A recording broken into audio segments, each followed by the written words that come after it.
नमस्कार विद्यार्थी मित्रांनो. मागच्या तासामध्ये आपण अर्थशास्त्र या विषयाचा परिचय, अर्थशास्त्र संदर्भातले प्राचीन विचार, आधुनिक विचार आणि महत्त्वाच्या ज्या दोन व्याख्या, ॲडम स्मिथ यांची संपत्तीवरील व्याख्या आणि मार्शल यांची मानवी कल्याणावरील आधारित व्याख्या यांची चर्चा केली. आज आपण रॉबिन्सन यांची जी व्याख्या आहे, दुर्मिळतेवर आधारित व्याख्या, याची चर्चा आजच्या तासामध्ये करणार आहोत. आणि ही जी व्याख्या आहे, या व्याख्याला अधिक परिपूर्ण स्वरूप देण्याचं काम हे याच्यामध्ये केलं आहे. आणि याच्यामध्ये मानवी गरजा आणि ती गरजा पूर्ण करण्यासाठी वापरणारी साधनं, त्याचे पर्याय उपयोगाचा विचार केल्याचं आपल्याला दिसून येतं. तर आपण या व्याख्याकडं जाणार आहोत आणि या व्याख्यामध्ये रॉबिन्सन यांनी कशावर भर दिलेला आहे याची चर्चा याच्यामध्ये करणार आहोत. डॉक्टर मार्शल किंवा ॲडम स्मिथ यांच्या व्याख्या ज्या आपण बघितल्या, संपत्ती आणि भौतिक कल्याणावरल्या आधारित, तर असं वाटत होतं की अर्थशास्त्रामध्ये ज्या समस्या आहेत त्या कायमस्वरूपी या व्याख्यानं दूर झालेल्या आहेत. परंतु रॉबिन्सन यांनी या व्याख्येवर वेगवेगळ्या दृष्टिकोनातून टीका केलेली एक नवीन वाद निर्माण केला असं म्हणू आपण. टीका करून एक नवीन व्याख्या निर्माण केली असं आपल्याला एक नवीन वाद म्हणता येईल. तिथे याने प्रिंटिंग मिस्टेकमुळे वाद तयार केले. तर मानवी कल्याणाऐवजी त्यांनी जो भर दिलेला आहे तो साधन सामुग्रीच्या दुर्मिळतेवर दिलेला आहे. आणि हे वास्तवामधलं मला वाटतं की हे खरं कारण आहे. कारण आजची काही साधनं उपलब्ध आहेत आपल्या गरजा पूर्ण करण्यासाठी, ही साधन सामुग्री मुबलक प्रमाणामध्ये उपलब्ध नाही.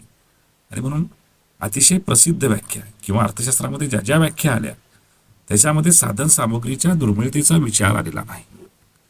आणि म्हणून जे ब्रिटिश अर्थशास्त्रज्ञ आपण ज्यांना म्हणतो लॉर्ड लिओनेल रॉबिन्स यांनी 1932 मध्ये जे पुस्तक प्रकाशित केलं, the nature and significance of economic science, आणि मग या पुस्तकामध्ये त्यांनी अर्थशास्त्राच्या एक जो दुर्मिळता आहे अर्थशास्त्रामध्ये किंवा साधनाची दुर्मिळता, जो अभाव आहे त्याच्यावर आधारित, कारण त्याच्या व्याख्येचं जो बेस आहे तो स्केअरसिटी आहे, कारण स्केअरसिटीवर आधारित व्याख्या त्यांनी केलेली आहे. त्यांनी असं म्हटलेलं आहे की अर्थशास्त्र हे साध्य आणि विकल्प आणि विविध उपयोगात आणणारी दुर्मिळ साधने यांचा मेळ घालण्याच्या दृष्टीनं केलेल्या मानवी वर्तणुकीचा, व्यवहाराचा अभ्यास करणारं शास्त्र. म्हणजेच काय की ज्या आपल्या गरजा आहेत त्या गरजा अनंत आहेत, परंतु त्या गरजा पूर्ण करणारी जी साधनं आहेत, लागणारी जी रिसोर्सेस आहेत, ही लिमिटेड तर आहेतच, दुर्मिळ तर आहेतच, मर्यादित तर आहेतच, परंतु त्यांचा पर्यायी उपयोग आहे. आणि म्हणून अशा वेळी मानवापुढे आर्थिक प्रश्न निर्माण होतो की कुठल्या प्रश्नाला अधिक प्राधान्य द्यायचं. आणि म्हणून अशा वेळी मानवांचा आर्थिक प्रश्न सोडवण्याचा जो प्रयत्न आहे, जी वर्तणूक आहे, जी बिहेवियर आहे, त्याच्या व्यवहाराचा अभ्यास करणारं शास्त्र म्हणून यांनी याला महत्व दिलं आहे, ज्यांना आपण लिओनेल रॉबिन्स असं म्हणतो. त्यांची व्याख्या करताना त्यांनी असं म्हटलं की economics is the science which studies human behaviour as a relationship between ends and scarce. त्याला वांट्स सुद्धा म्हणू शकतो आपण. गरजा आणि स्किअर मीन्स किंवा रिसोर्सेस, दुर्मिळ संसाधनं आणि गरजा यांच्यामधला की जे साधनं नुसती मर्यादित नाही, स्किअर्स मीन्स नाही, तर विच हॅव अल्टरनेटिव्ह युजेस आहेत, त्याचे पर्यायी उपयोग आहेत. तर अशा वेळी ह्युमनची बिहेवियर कसं असेल, त्याची वर्तणूक कसं असेल, तो कशा प्रकारे आर्थिक प्रश्न सोडवणूक करतो, याचा संबंध किंवा याचं वर्णन त्यांच्या व्याख्यामध्ये आलेलं आहे. आणि म्हणून मर्यादित गरजा ज्याला आपण म्हणतो, ज्याला साध्य म्हणतो, गरजा ह्या अमर्यादित आहेत, परंतु जी साधनं आहे त्या गरजा भागवण्यासाठी पर्यायी उपयोगाची आणि दुर्मिळ आहेत. आणि मग अशा वेळी या दुर्मिळ असलेल्या संसाधनांशी या गरजांचा कसा मेळ घालायचा. एका साईडला unlimited wants, limited resources, not only limited but there alternative also, म्हणजेच त्यांचा पर्याय उपयोग सुद्धा. म्हणजे थोडक्यात या 3 गोष्टी आपल्याला या रॉबिन्सनच्या व्याख्यामध्ये लक्षात घ्याव्या लागतात. Number 1 unlimited wants, number 2 limited resources किंवा त्याला आपण म्हणूया मीन्स, आणि थर्ड अल्टरनेटिव्ह युजेस, पर्यायी उपयोग. वीज आपल्याकडे समजा ठराविक वीज उपलब्ध आहे काही मेगावॅटमध्ये, आणि ती वीज आपण एकतर पंखा चालवण्यासाठी वापरू किंवा लाईट चालवण्यासाठी वापरू, पण ती लिमिटेड आहे. म्हणजे त्याचा पर्याय उपयोग आहे. एकतर आपल्याला त्याचा काटकसरीने वापर करत असेल तर एक वस्तू चालू ठेवली तर दुसरी वस्तू आपल्याला बंद ठेवावी लागेल. आणि मग अशा वेळी मानवासमोर आर्थिक प्रश्न निर्माण होतो की लिमिटेड साधनांचा वापर करताना मी कशाला प्रायोरिटी द्यायची, आणि मग त्याचं वर्तणूक कशी असेल, त्याच्याने पुढे निर्माण होणारा आर्थिक प्रश्न कसा असेल, आणि तो प्रश्न कसा सोडवतो, त्याची वर्तणूक कशी आहे, विशेषतः इकॉनॉमिक बिहेवियर कसं आहे, या संदर्भामध्ये तो कसा मेळ घालतो, याच्या दृष्टीनं रॉबिन्सन यांनी महत्त्व दिलं. आणि म्हणून त्यांच्या व्याख्येचा मूळ हेतूच, मूळ ढाचाच, बेसच हा स्केअरसिटी आहे असं आपल्याला दिसतं. म्हणून अगोदरच्या व्याख्या आपण टप्प्याटप्प्याने घेऊ: संपत्ती, मानवी कल्याण, आर्थिक कल्याण, आणि तिसऱ्यांदा आपण येतो दुर्मिळतेकडे. थोडक्यात अर्थशास्त्र म्हणजे टंचाई आणि संसाधनाचा वापर, दुर्मिळता आहे. आणि मग अशा दुर्मिळतेमध्ये जी काही उपलब्ध रिसोर्सेस आहेत, मला वाटतं आज सुद्धा जेव्हा आर्थिक विकासाची आपण भाषा करतो त्यावेळेस याच गोष्टीचा विचार केला जातो की आहे त्या साधनांमध्ये त्याचा इफिशियंट यूज करणं, त्यामधून आपल्याला हे करता येतं. आणि म्हणून या दुर्मिळतेच्या संसाधनाचा वापर करून वस्तू आणि सेवांचं उत्पादन करणं, त्या उत्पादनामध्ये वाढ करणं, आणि अंतिम हेतू कल्याण आणि समाजाच्या महत्वाच्या ज्या गोष्टी आहेत, त्यांच्या समस्या आहेत, त्याचा अभ्यास या व्याख्येमध्ये आपल्याला दिसतो. आणि मग थोडक्यात अर्थशास्त्र म्हणजे टंचाई आणि गरजांचा अभ्यास, स्केअरसिटी अँड ह्युमन वॉन्ट्स, ज्या आहे मानवी गरजा ज्या आहेत त्याचा अभ्यास याच्यामध्ये आपल्याला दिसून येतो. म्हणून ही जी व्याख्या आहे ही खऱ्या अर्थानं अर्थशास्त्रामध्ये अनेक व्याख्या आला, परंतु या व्याख्येनं एक वेगळ्या उंचीवर अर्थशास्त्राला नेऊन ठेवलेलं आहे. आणि म्हणून अर्थशास्त्राची व्याख्या सांगत असताना तुम्हाला इतर अनेक व्याख्या नाही आल्या तरी चालेल, पण या 3 गोष्टी गृहीत धरून की ज्यामध्ये मर्यादित गरजा, मर्यादित परंतु पर्यायी उपयोगाची साधनं, या 3 बाबी विचार करून त्याच्यापुढे जो आर्थिक प्रश्न निर्माण होतो, किंवा त्यावेळी उपभोक्त्याचं वर्तन कसं असेल, त्यावेळी समाजाच्या गरजा कशा भागवल्या जातील, उत्पन्नात कशी वाढ केली जातील, या सगळ्यांचा उहापोह करण्याचं काम या व्याख्येमध्ये रॉबिन्सन यांनी केलेलं आहे. म्हणजे रॉबिन्सनच्या व्याख्याची वैशिष्ट्य सांगत असतानाच मी सांगितलेल्या गोष्टी आपल्याला या ठिकाणी दिसतात की व्यक्तीच्या जीवनामध्ये आणि समाजाच्या जीवनामध्ये अनेक आर्थिक प्रश्न आहेत, आणि म्हणून हे आर्थिक व्यवहार किंवा आर्थिक प्रश्नांची सोडवणूक कशी करायची, त्यासाठी मनुष्य किंवा मानव सतत प्रयत्न करत असतो, उपभोक्ता प्रयत्न करत असतो. आणि म्हणून त्याचं जे वर्णन आहे, ती जी समस्या सोडण्याचं काम आहे, मला वाटतं ते रॉबिन्सनच्या व्याख्येमध्ये ते विश्लेषण आपल्याला दिसून येतं. अनलिमिटेड एंड्स येथे तुम्ही वॉन्ट्स सुद्धा म्हणू शकता. ही जी साध्य आहे किंवा ज्या गरजा आहेत त्या अनंत आहेत. बघा आपल्या पुढे अनेक प्रश्न आहेत, मला हे घ्यायचं आहे, मला ते घ्यायचं आहे, मला घर, गाडी, बंगला, या तर बेसिक नीड्स आज लोकांच्या होऊन बसल्यात. परंतु ज्यावेळेस आपल्याकडे असणारी संसाधनं आहे, पैसा एक विषय जर घेतला आणि 100 रुपयात अनेक गोष्टी आहेत, तर त्यावेळेस आपल्याला कुठली तरी एक गरज कंप्लीट करावं लागेल, दुसऱ्या गरजेचा त्याग करावा लागेल, की लगेच तिसरी गरज पुढे येईल. म्हणजेच गरजांची साखळी सुरूच राहील. आणि म्हणून मानवीची प्रगती जशी होईल तसं गरजा वाढत जातात आणि त्याचे प्रकार वाढतात. आणि एक गरज जर आपण आज भागवली गेली तर ती पुन्हा काही कालावधीने निर्माण होते, नाही का नाही. म्हणजेच या सगळ्या गोष्टी विचार करून त्यांनी यामध्ये उदाहरण दिलं की सकाळी जेवलो तरी आपल्याला संध्याकाळी पुन्हा अन्नाची गरज भासणारच आहे. म्हणजे गरजा ह्या अमर्याद आहेत, पण साधनं ही लिमिटेड आहे, मर्यादित साधनं आहेत. म्हणजेच काय, गरजाच्या मानानं त्या गरजा भागवणारी जी साधनं आहेत ती दुर्मिळ आहे.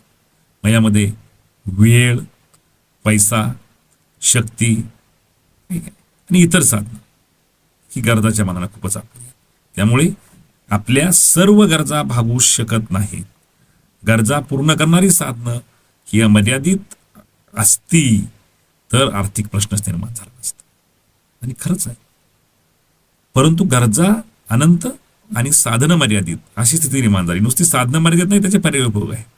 म्हणून आपली अनंत साधनं प्राप्त करण्याची साधनं म्हणजे मध्ये निसर्गाची संपत्ती, गिफ्ट बाय गॉड आपण ज्याला म्हणतो, मानवनिर्मित संपत्ती आहे की नाही, मनाची शक्ती आहे, बुद्धी आहे, आयुष्यमान आहे, या सर्व साधनं ही मर्यादित आहे, ठीक आहे नाही.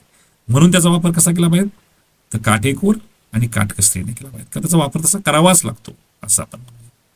बरं, ही साधनं नुसती मर्यादित नाहीत, अल्टरनेटिव्ह युजेस ऑफ मीन्स, त्याला फेन्सिटी मीन्स असं म्हटलं गेलं की मानवाजवळ मर्यादित असणारी साधनं जर विशिष्ट उपयोगी असतील तर आर्थिक प्रश्न म्हणजे निवडीचा प्रश्न निर्माण झाला नसता.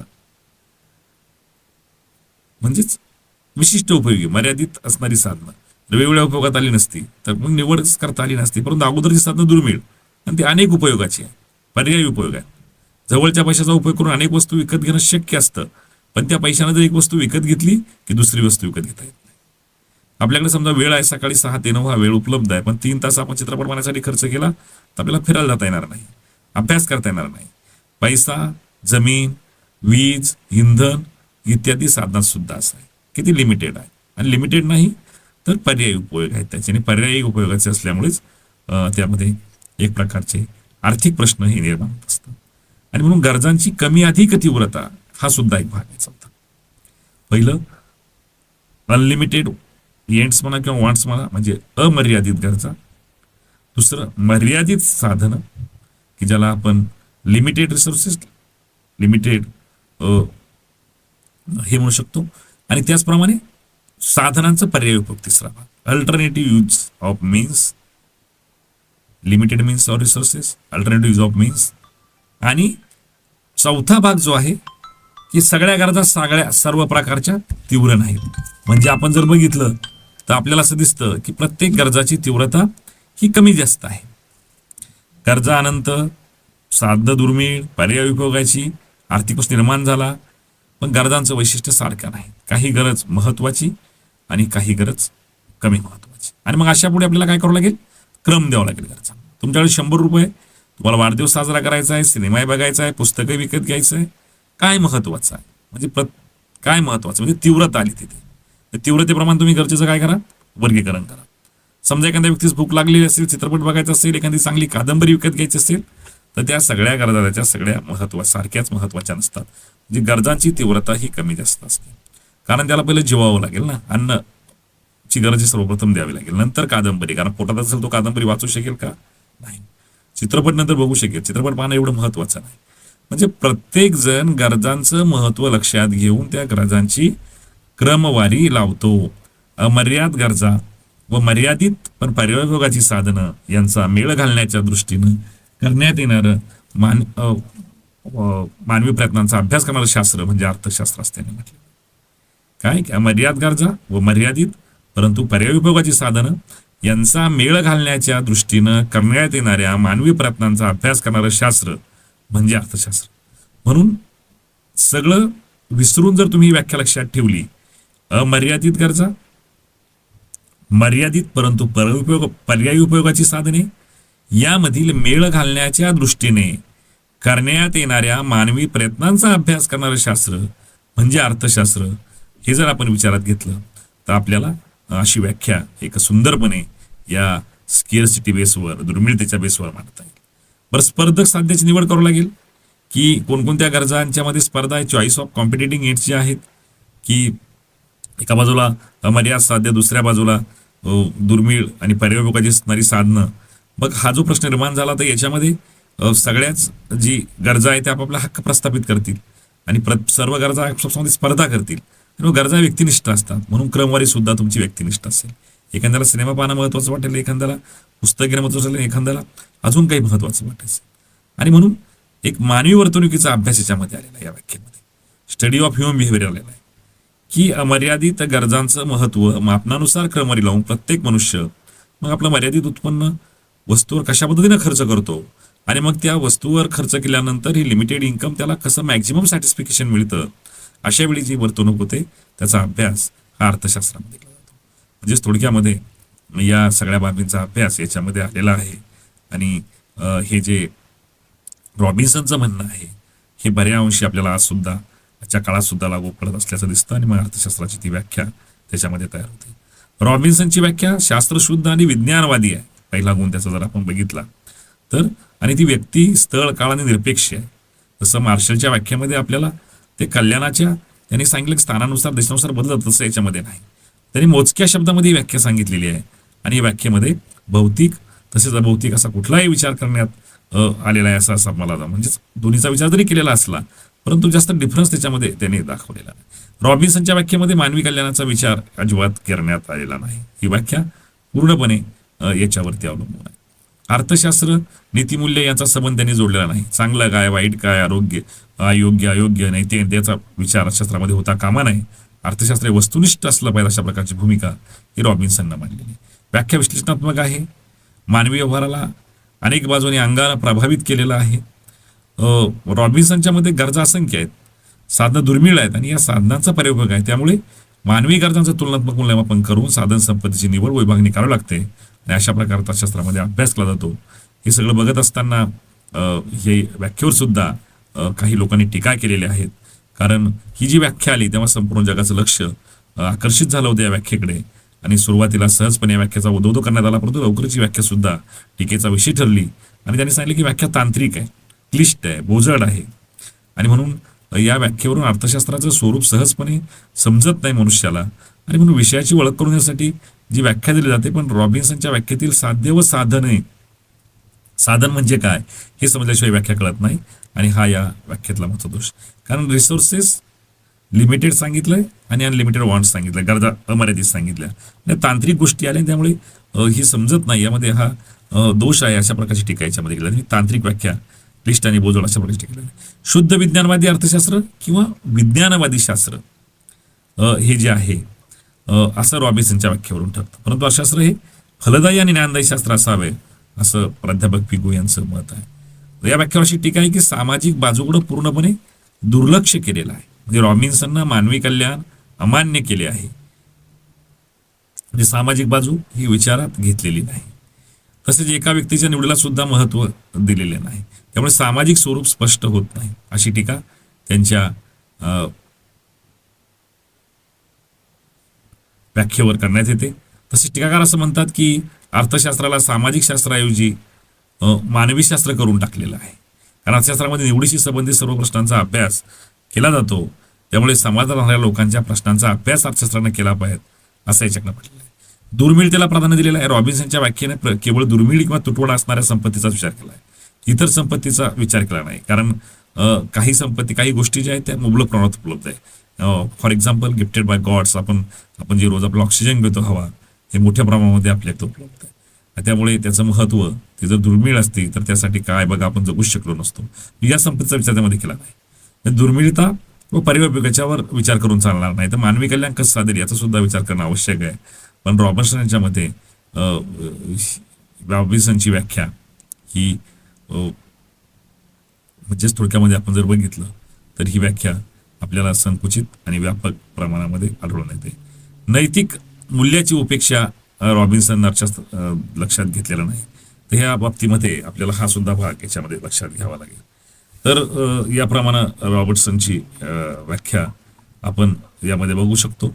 शेवटी आपण शकतो की जे डेव्हलपमेंट ओरिएंटेड व्याख्या आहे पॉल सॅम्युएल्सन यांनी सुद्धा जे आर्थिक घटक आहे भूमिश्रम मॉडेल संयोजक यांच्या गतिमान विश्लेषणाच्या बाजूवर भर दिलेला आहे. थोडक्यामध्ये आपण जर बघितलं तर ह्या सगळ्या व्याख्या ज्या क्लासिकल इकॉनॉमिस्ट किंवा नंतर न्यू क्लासिकल इकॉनॉमिस्ट यांनी केलेल्या आहे यांच्या व्याख्यामध्ये कुठे आपल्याला सुसूत्रता किंवा एक वाक्यता दिसून येत नाही. या व्याख्येमध्ये तीव्र स्वरूपाचे मतभेद आपल्याला दिसून येतात आणि म्हणून लॉर्ड मेनॉर्ड केन्स यांनी असं म्हटलेलं आहे की अर्थशास्त्राच्या अनेक इतक्या व्याख्या आल्या की या व्याख्यांमुळे अर्थशास्त्राची स्थिती गळ्यात आपल्या प्रमाणात झालेली आहे. पॉलिटिकल म्हणजेच अर्थशास्त्र त्यामध्ये दबून गेलेलं आहे. कारण प्रत्येकाचा आर्थिक प्रश्नाकडे पाहण्याचा दृष्टिकोन हा भिन्न असल्यामुळे त्या व्याख्यांमध्ये काही उणिवा आहेत आणि म्हणून जेवढी लोक येतील तेवढं प्रगतीमध्ये वेगवेगळी मतं पुढे येतील आणि व्याख्या येत राहतील. परंतु अर्थाची सुरुवात म्हणून आपल्याला अर्थशास्त्रामध्ये कशी कुठले विचार होते प्राचीन काळी आपण त्यामध्ये कौटिल्यापासून पुढे जाऊ शकतो. त्यानंतर व्यापारवादी असतील, निसर्गवादी असतील आणि त्यानंतर ॲडम स्मिथ आणि त्याने केलेली सुरुवात असेल. त्याबद्दल अर्थशास्त्र हा कोणत्या विषयाचा भाग असेल हे आपण मागच्या तासामध्ये बघितलं, आजच्या तासामध्ये बघितलं. आणि या विशेषतः ज्या महत्त्वाच्या 3 व्याख्या आहेत ज्यामध्ये संपत्तीवरील व्याख्या असेल किंवा मार्शलची मानवी कल्याणावरील आधारित व्याख्या असेल किंवा रॉबर्टसनची दुर्मिळतेवरील व्याख्या असेल, या व्याख्या आपल्याला अर्थशास्त्राचा विद्यार्थी म्हणून नसणं हे आवश्यक आहे. आणि त्यांची आलेली पुस्तकं जी आहेत मग 1776चं वेल्थ ऑफ नेशन असेल किंवा नंतरचं रॉबिन्सनचं पुस्तक असेल, मार्शलचं पुस्तक असेल, ही पुस्तक कधी आली, त्यामध्ये काय म्हटलं, या दृष्टिकोनातून हा भाग सुद्धा महत्वाचा आहे. मला वाटतं आपण या ठिकाणी थांबणार आहोत आणि आपण पुढच्या तासामध्ये ज्या अर्थशास्त्राच्या 2 अभ्यास विषय आहेत त्यापैकी मायक्रो इकॉनॉमिक्स, सूक्ष्म अर्थशास्त्र म्हणजे काय, त्याचं स्वरूप, व्याप्ती, महत्व आणि मर्यादा यावरती चर्चा करणार आहोत. तोपर्यंत आपण इथेच थांबूया आणि पुढच्या तासामध्ये भेटूया. बाय. पुन्हा आपण यामध्ये भेटणार.